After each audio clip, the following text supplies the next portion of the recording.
Hello and welcome to the video by Trump Excel. I am Sumit Bansal, and in this video I will show you how to get the data from an external Excel workbook into your current workbook using Power Query.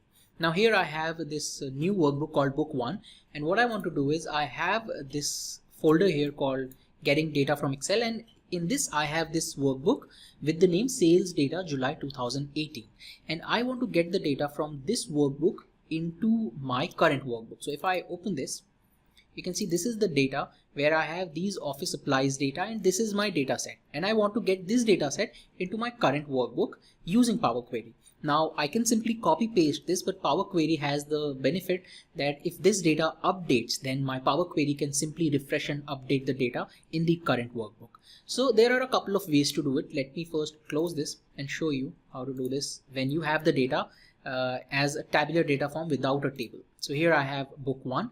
I would go to the data tab, and here I would go to get data from file from workbook, and when I click on this, it opens the import data dialog box. Here I can select the data that I want. You will have to locate the folder and then select the file, and then when I click on import, it opens the navigator pane here, navigator preview window, and it will show me all the objects that this workbook has. So as of now, this workbook has only one object, which is sheet 1. If there are multiple sheets, that would show up here. If there are tables, then those tables would show up, because table is also an object. Now when I click on sheet 1, it shows me the entire data set in sheet 1, and you can see I have the data, but I also have these additional two rows, which is the title that I had and all these blank null cells. So I don't want these two rows. I want only the data set which starts from row number 3 here in this data. So I would click on edit, and this would open the query editor. Now in query editor, there are a couple of steps that Power Query has already applied. Let's first look at the source. Now this is sheet 1, the navigator pane that opens, and here we selected sheet 1. So this is what would show you all the objects. In this case there was only one sheet. When we go to navigation, this is what we selected and the data that it imported. So we selected sheet 1, and this is the data from sheet 1, and then it made some changes. It tried to identify some data types and apply those data types. So you can see here it identified this as a text data type. If I click on column 2 and go to transform, you can see it says text, and if I come here it says text. But if I come here and in column 4, I select column 4, it says data type any, which means that it's not sure what kind of data set it is, because it has numbers and it has the text as well. Now what I want to do is I want to first remove these first two rows. So I would go to home, and here I have remove rows, and I would remove top rows, and I can specify the number of rows that I want to remove. I only want to remove 2 rows, so I specify 2 here. Those rows are gone. Now I want this to become the header, so I would go to transform, and I would go to use first row as headers, and when I click on it, this becomes the headers. Now a very important step here is to see the data type. So in this case you can see that this is text, but this is any data type. So I need to make sure that the data type is correct. So let me do this column by column. I come here, I select this, the data type is any, but I know that these are dates. So I go to date here, and the data type changes to date. You can see this calendar icon here.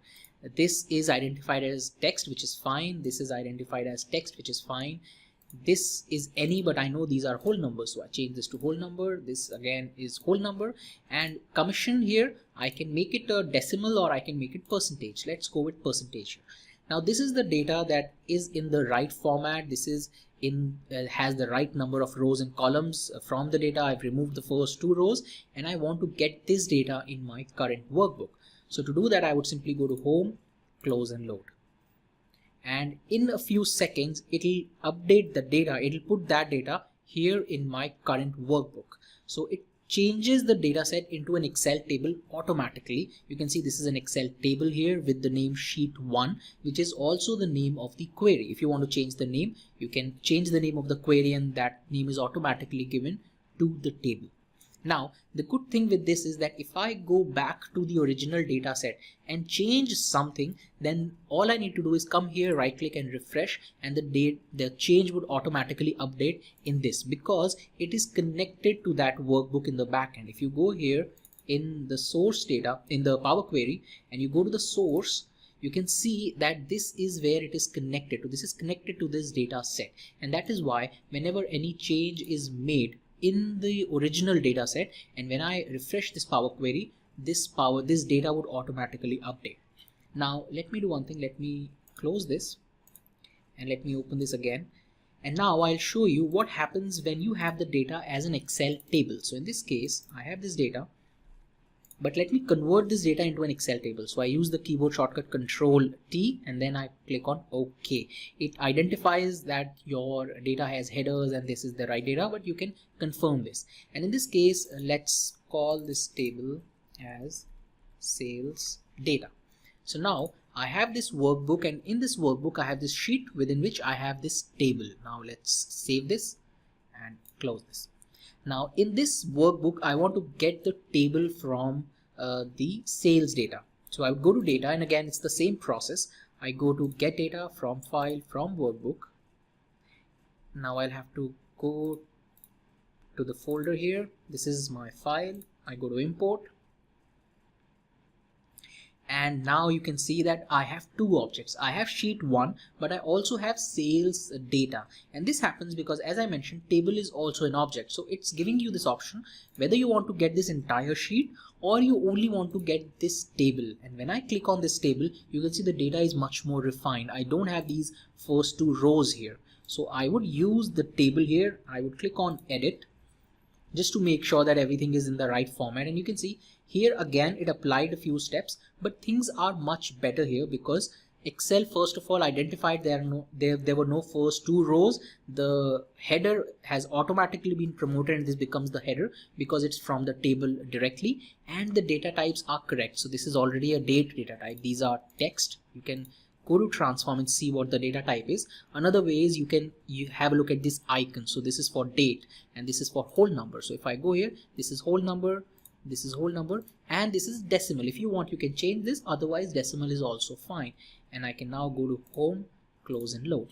Now the benefit of using an Excel table is that it saves you a couple of steps. So if you have an Excel table in the source data file, then that's very good and you can get the data. Else you can also import the worksheet.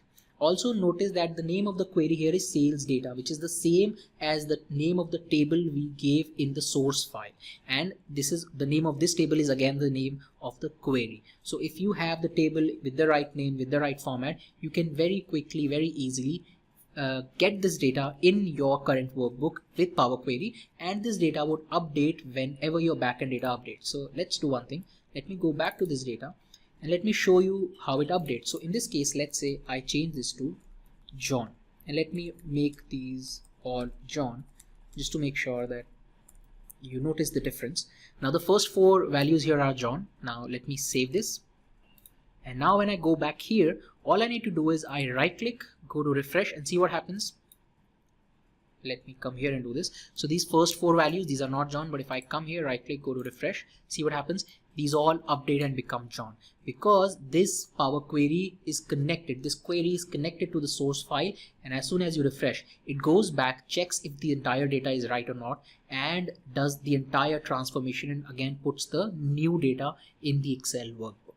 So this is how you can import the data from an external Excel workbook into your current workbook using Power Query. That's it in this video. I hope you found this useful. Thank you and have a nice day.